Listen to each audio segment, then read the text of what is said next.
Luke chapter 9. Then Jesus called the 12 together and gave them power and authority over all demons and to cure diseases. And he sent them out to proclaim the kingdom of God and to heal. He said to them, "Take nothing for your journey. No staff, nor bag, nor bread, nor money. Not even an extra tunic. Whatever house you enter, stay there and leave from there. Wherever they do not welcome you, as you are leaving that town, shake the dust off your feet as a testimony against them." They departed and went through the villages, bringing the good news and curing diseases everywhere. Now Herod the ruler heard about all that had taken place, and he was perplexed, because it was said by some that John had been raised from the dead, by some that Elijah had appeared, and by others that one of the ancient prophets had arisen. Herod said, "John I beheaded, but who is this about whom I hear such things?"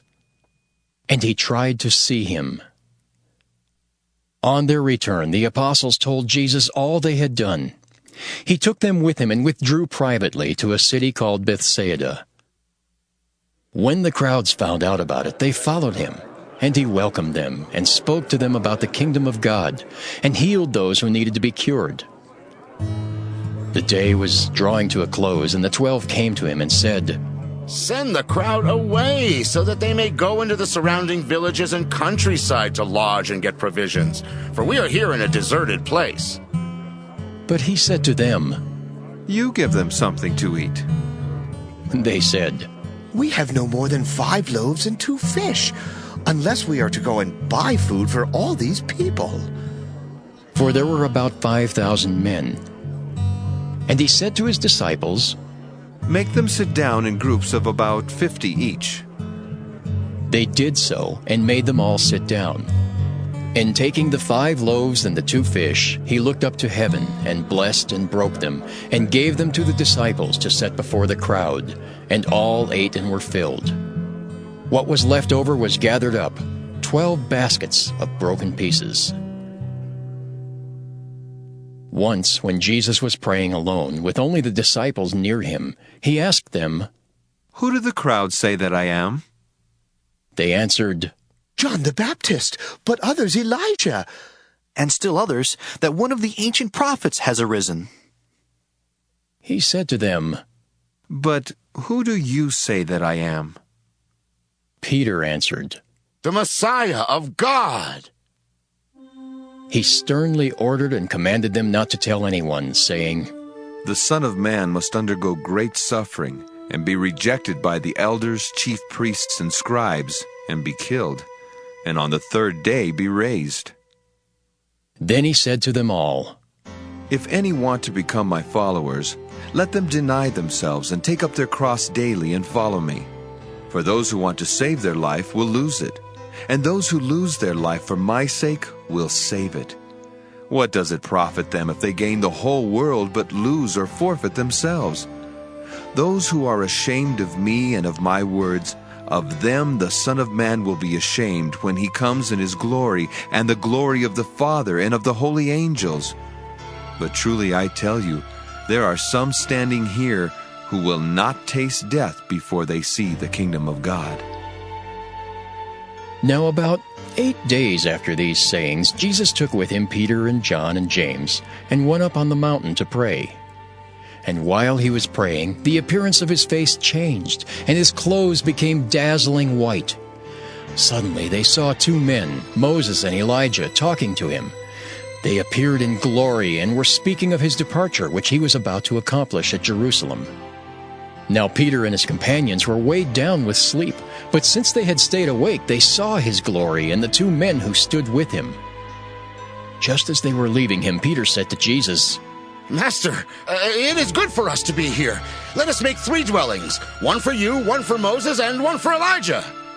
Not knowing what he said. While he was saying this, a cloud came and overshadowed them, and they were terrified as they entered the cloud. Then from the cloud came a voice that said, "This is my Son, my chosen. Listen to him." When the voice had spoken, Jesus was found alone. And they kept silent, and in those days told no one any of the things they had seen. On the next day, when they had come down from the mountain, a great crowd met them.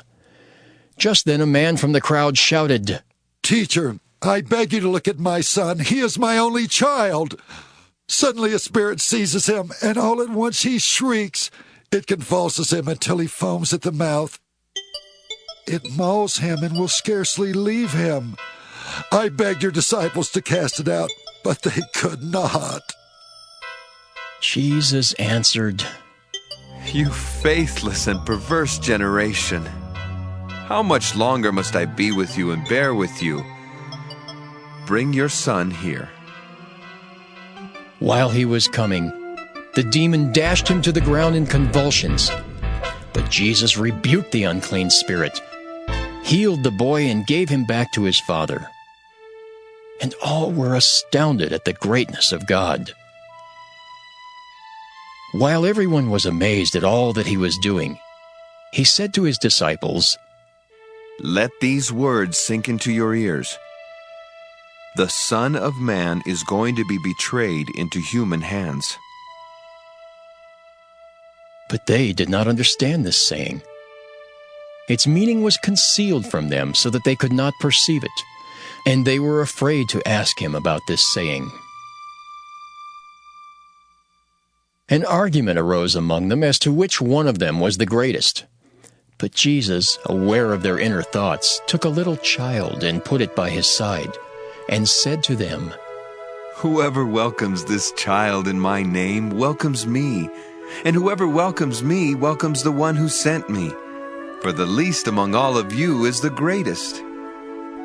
John answered, Master, we saw someone casting out demons in your name, and we tried to stop him, because he does not follow with us.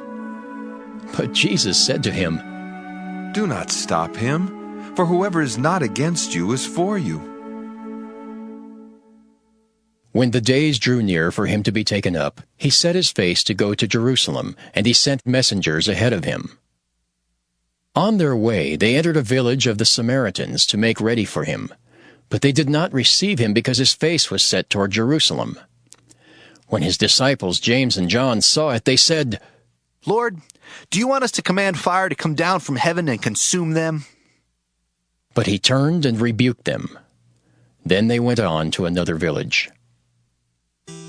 As they were going along the road, someone said to him, I will follow you wherever you go. And Jesus said to him, Foxes have holes and birds of the air have nests, but the Son of Man has nowhere to lay his head. To another he said, Follow me. But he said, Lord, first let me go and bury my father. But Jesus said to him, Let the dead bury their own dead. But as for you, go and proclaim the kingdom of God. Another said, I will follow you, Lord, but let me first say farewell to those at my home. Jesus said to him, No one who puts a hand to the plow and looks back is fit for the kingdom of God.